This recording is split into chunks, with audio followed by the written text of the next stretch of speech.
Does God have a body? Let's consider.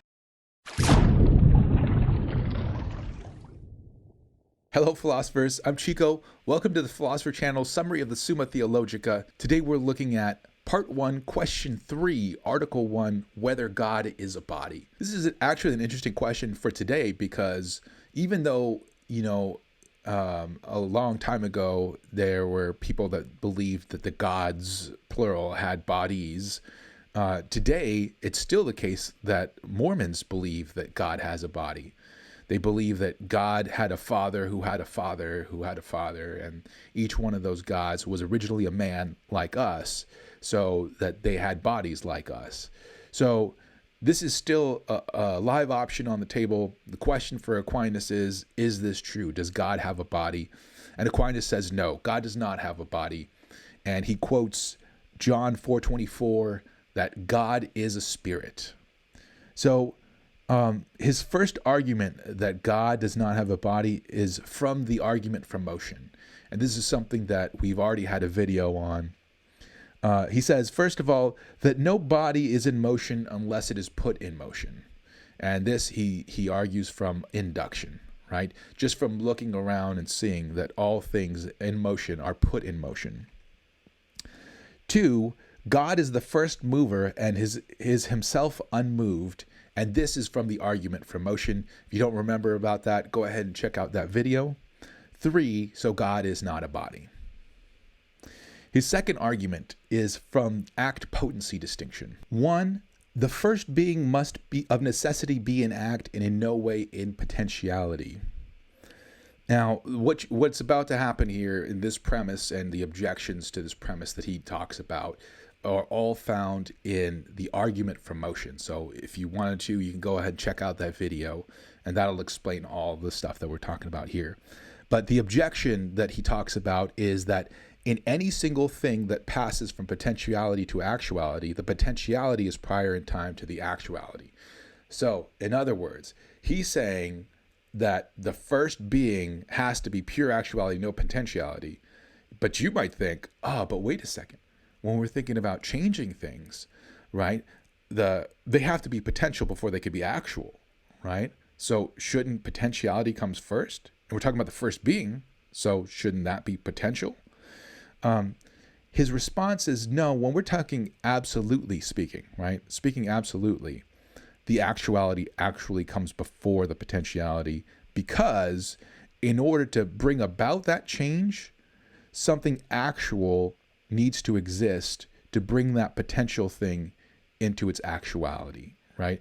So if you are potentially going to be something, right? If you have the potential to have some kind of change, but you're not actually that thing, well, you require a potential can't actualize itself, right? A potential is just potentially something. It's not actually something. So it requires something actual to actualize that potential. And that something actual then therefore would be prior to the potential thing.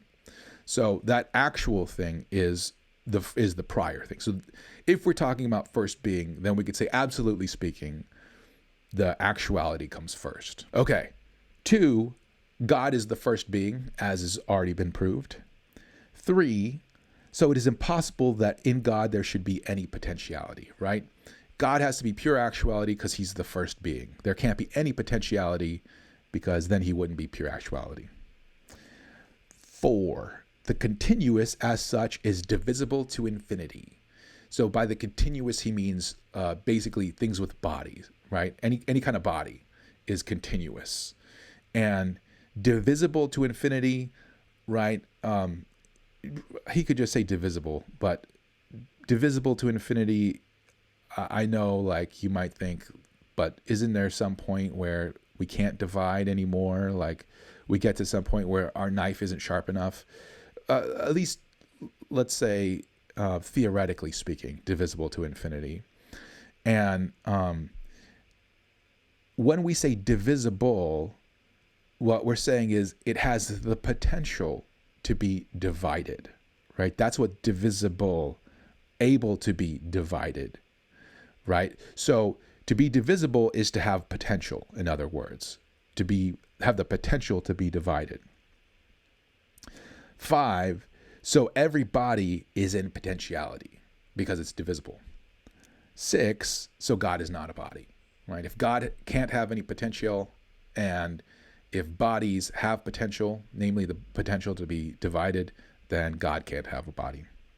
Argument 3, God is the most noble of beings. Now, 2, a body must be either animate or inanimate. 3, an animate body is manifestly nobler than any inanimate body. So God can't be an inanimate body, in other words, right? 4, an animate body is not animate precisely as body. What does that mean? That means like it's not because it's a body that it's animate, right? There's something else about it that makes it animate. And his argument for this is otherwise all bodies would be animate, right? There must be something else about the body that makes it an animate body. Because if it were just purely being a body, then we would just see everything walking around and talking and doing stuff, right? So there must be something additional that goes on with bodies. 5, so its animation depends upon some other thing. And he says, as a support here, as our body depends for its animation on the soul. So for Aquinas, for us to be animate bodies, we require a soul, right? Our soul is the animating principle of the body. It is what Aristotle will call the form of the body. And we don't necessarily need, he does believe in souls, as in souls go to heaven, but a little different than like Descartes believes in souls that are, ghosts in the shell. Like he doesn't quite believe in souls like that. We'll eventually get to his doctrine on what a soul is, but just keep an open mind here. But his idea here is that, what's the difference between a corpse and a living body? There's something that's making the living body animate. That is the form of the body, which is the soul. 6, so that by which a body becomes animated must be nobler than the body, right? The thing that makes the body animate must be nobler than the body itself. 7, so a body can't be the most noble of beings, right? It must be whatever that makes it animate, if it's animate at all. 8, so God can't be a body, right? That's not to say God is what makes a body animate.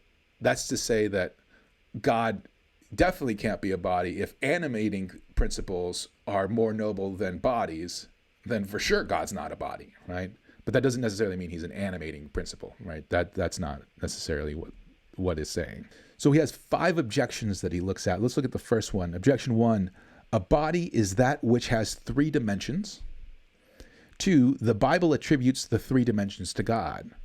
It says here in Job 11, 8 through 9, he is higher than heaven, and what wilt thou do? He is deeper than hell, and how wilt thou know?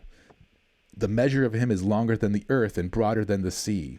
By the way, in the New King James Version, it doesn't say that God is these things. He's got these dimensions. It says that the deep things of God are higher than heaven and all this stuff, or the ways of God in other translations. So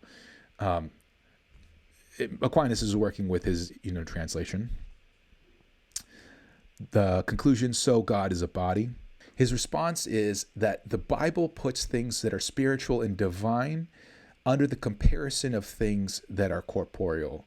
And he actually talked about this already in part 1, question 1, article 9.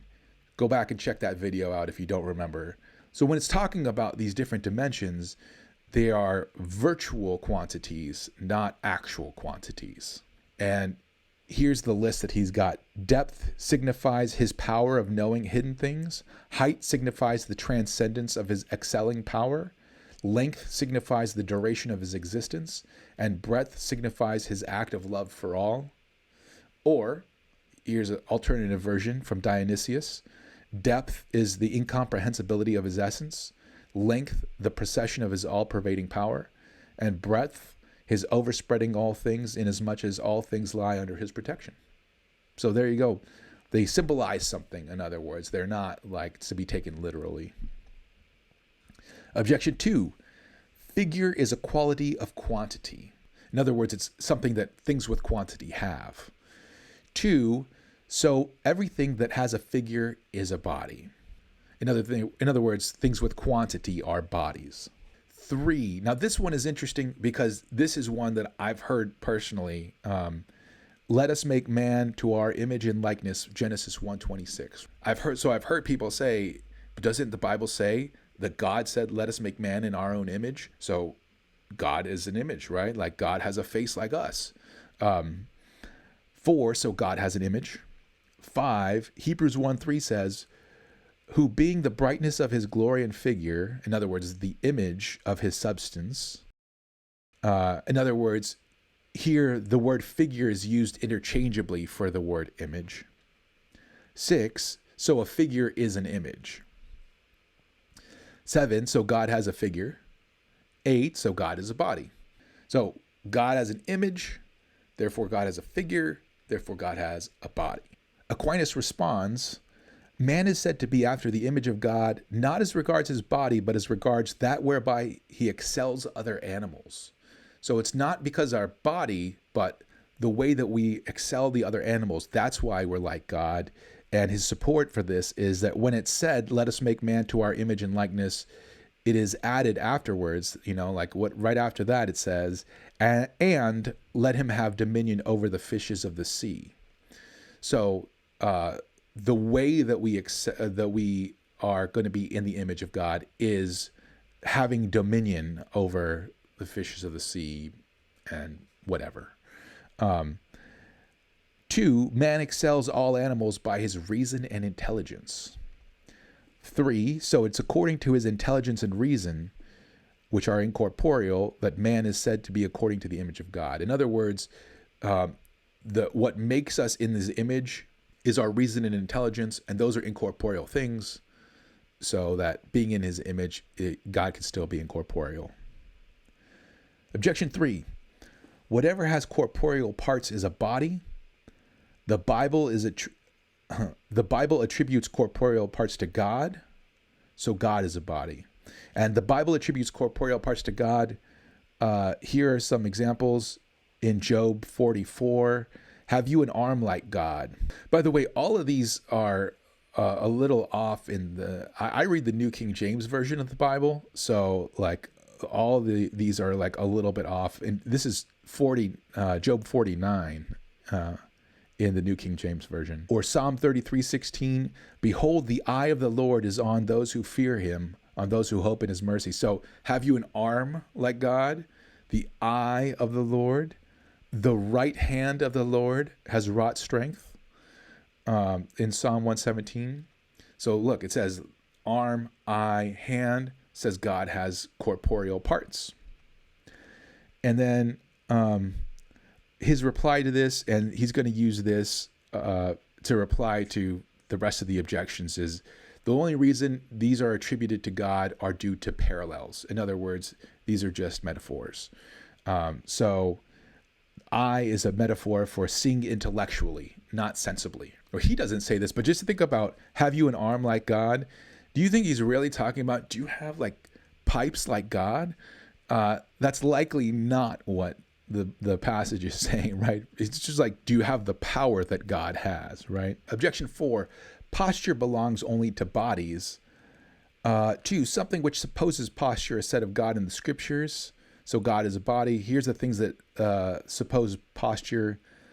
I saw the Lord sitting, says Isaiah 6:1, and Isaiah 3:13, he standeth up to judge. So sitting and standing are postures, right? But only things with bodies sit or stand. And again, these are attributed to God by parallels. So sitting equals unchangeableness and dominion. Standing, the power of overcoming whatever withstands him. Objection 5, only bodies or things corporeal can be a local term, where from or where to. 2, but in the Bible, God is spoken of as a local term. Here's where to. come ye to him and be enlightened, right? To come to, and that's in Psalm 33:6. Wherefrom? All they that depart from thee, right? From, shall be written in the earth. There's Jeremiah 17:13. So God is a body. So like just saying to or from, you only go to or from bodies. Again, we're speaking metaphorically here. That's the reply. Attributed to parallels, Aquinas says. To withdraw from God, Aquinas says, is equivalent to actions of our soul. And to draw near to God is equivalent to the affections of our soul. And he gives a strange support for this. He says that he couldn't mean that we draw near to God by corporeal steps, by like physical steps, because God is everywhere. So obviously we can't draw near to him. But that was just like what we're trying to prove is, does God have a body or not? So this support actually begs the question. So kind of odd. So that is all for this article. Please support me on my Patreon page. Link is in the description. Please also don't forget to like, subscribe, comment, and share this video. And I will see you guys in the next one. Adios.